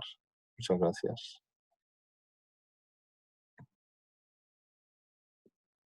Bueno, gracias, Pere. Creo que esto que platicamos desde la lógica de la diversidad lingüística en México es importante, bueno, desde mi experiencia y mi postura y mi ideología es importante desmenuzarla, porque justo muchas veces nosotros queremos tomar como equivalentes conceptos que en Europa son desde otras dinámicas, ¿no? Y entonces creo que podemos tomarlos, pero también problematizarlos, ¿no? O sea, problematizarlos al contexto. Y yo lo que observo, y es creciente, es que estamos dejando de mirar el contexto. Estamos dejando de hacer trabajo de campo, estamos dejando de observar las interacciones, ¿no? Y estamos partiendo desde las modas y desde las lógicas que las redes sociales nos imponen o que la misma bibliografía nos hace trabajar, ¿no? Entonces, por eso me encantó esta idea de regresar a los clásicos, ¿no? O sea, para mí hablar de los prejuicios lingüísticos es como regresar a estas lecturas y problematizarlas en términos contemporáneos. Y creo que es algo que al menos los estudiantes, ¿no? Aquí hay muchos estudiantes de licenciatura y de posgrado, creo que sí tendrían que volver a revisar, ¿no? Y regresar un poco hacia eso. Y pues muy interesantes las dos intervenciones. Nos quedamos, como puse aquí en el chat, con una gran tarea de explorar conceptos lingüísticos y como lo menciona la doctora Lorena, para estos estudiantes de licenciatura que también están en sociolingüística y otros temas de las lenguas, que en general todos estamos muy interesados en esta facultad de idiomas. Muchas gracias por esta primera intervención. Vamos a dejar al maestro Rolando Fernando, quien es el director, para cerrar esta primera sesión, y el doctor Mario Enrique López Gopar. Muchas gracias. Adelante, doctor Mario. Gracias, maestra Flor. Bueno, pues nada más que agradecerle a Pere y a Lore, ¿no? por esta increíble plática, ¿no? Pareciera que se hubieran puesto de acuerdo, ¿no? Pere haciendo todo un marco referencial de qué son los prejuicios, ¿no? Y Lorena trayendo esta realidad local, ¿no? Muy ecológica, como ella bien dice, ¿no? Y pues bueno, creo que simplemente nos deja mucho trabajo, ¿no? Yo quiero enfatizar que hasta cierto punto en esta cuestión de prejuicios, todos nos debemos considerar etnógrafos, ¿no? En muchos sentidos, ¿no? Porque pues están fluyendo a todo momento, ¿no? Llámelo en cada interacción donde los encontramos, pero creo que también lo más importante, como bien dice Lorena y dice Pere, creo que también es muy importante voltear la mirada hacia nosotros y tratar de identificar los prejuicios que nosotros tenemos, ¿no? Porque creo que ahí también recae muchísimo, sobre todo nuestra visión de lo que queremos hacer, cómo lo queremos hacer, ¿no? Y pues creo que en ese sentido nada es perfecto, ¿no? Entonces todo proyecto de investigación, toda propuesta académica, educativa, ¿no? Tiene sus cosas buenas y de lo mucho que hay que hacer, ¿no? Yo invito a todos y cada una de los estudiantes de licenciatura, de posgrado, de doctorado que tenemos que nos apoyen, ¿no?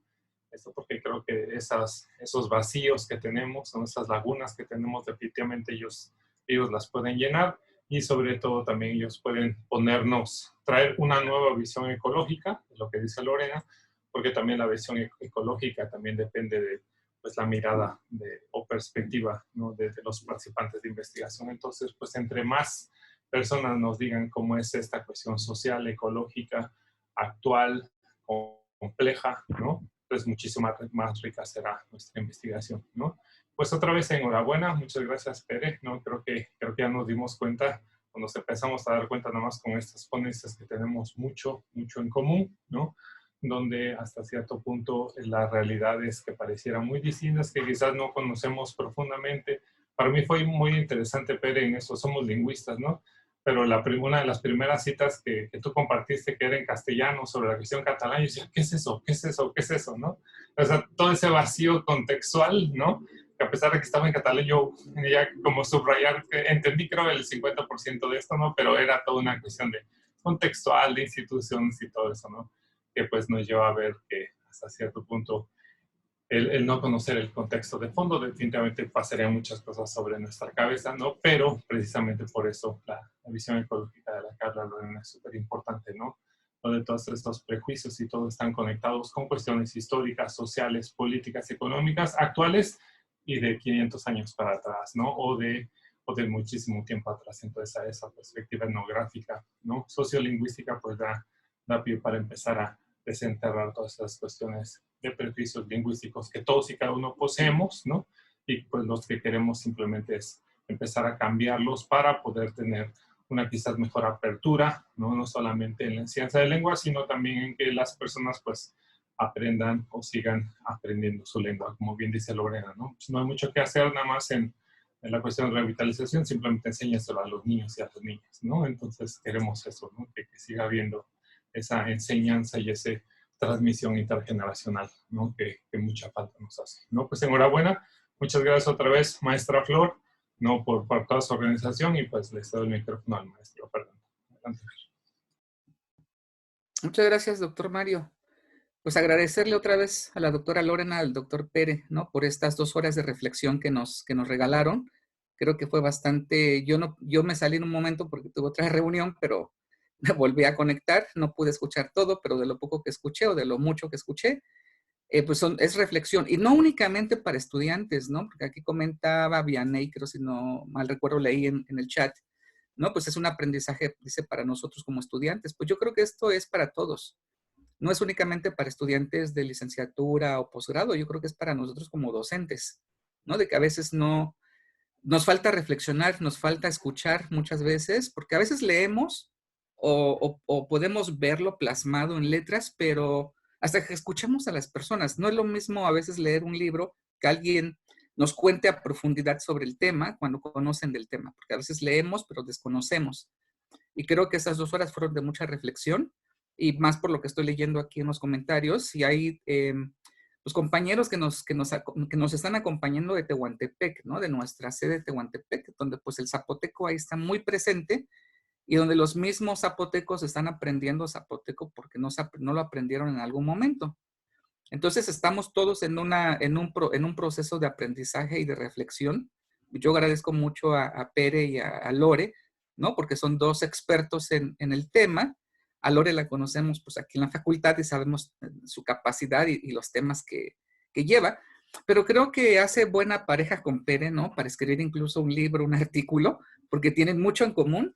Y pues yo agradezco a la maestra Flor que pudo hacer esta conexión y creo que en las siguientes ponencias de los siguientes meses, creo que vamos a terminar de entender bien este proceso de estas herramientas, ¿no?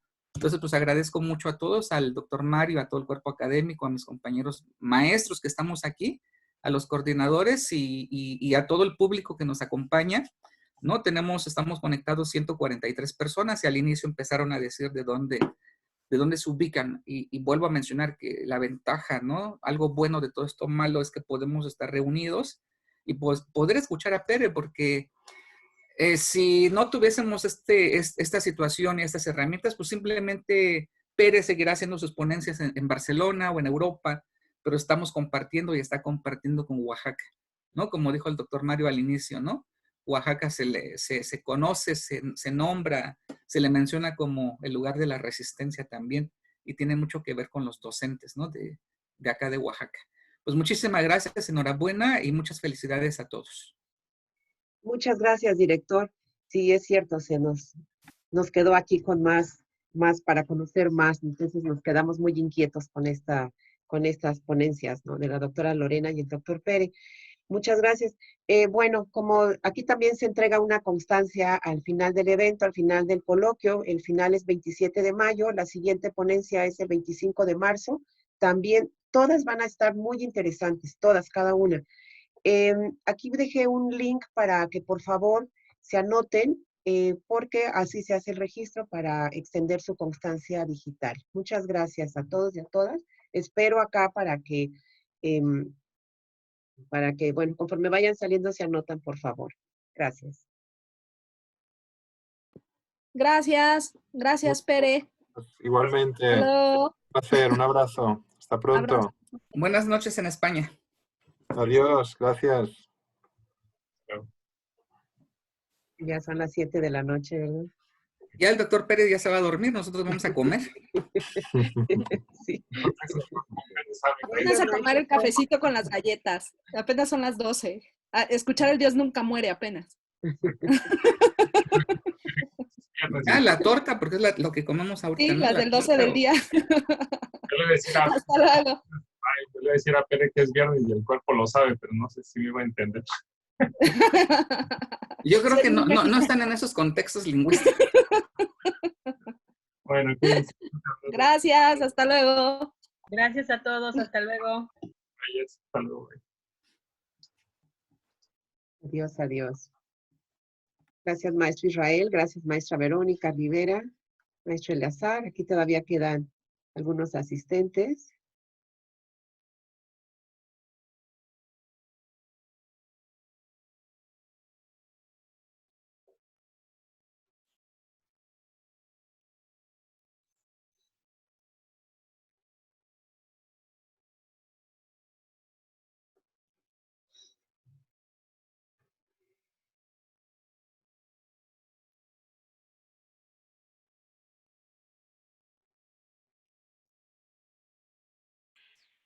Muchas gracias, maestra Flor. Buena tarde a todos. Sí, maestra Verito. Bonita tarde.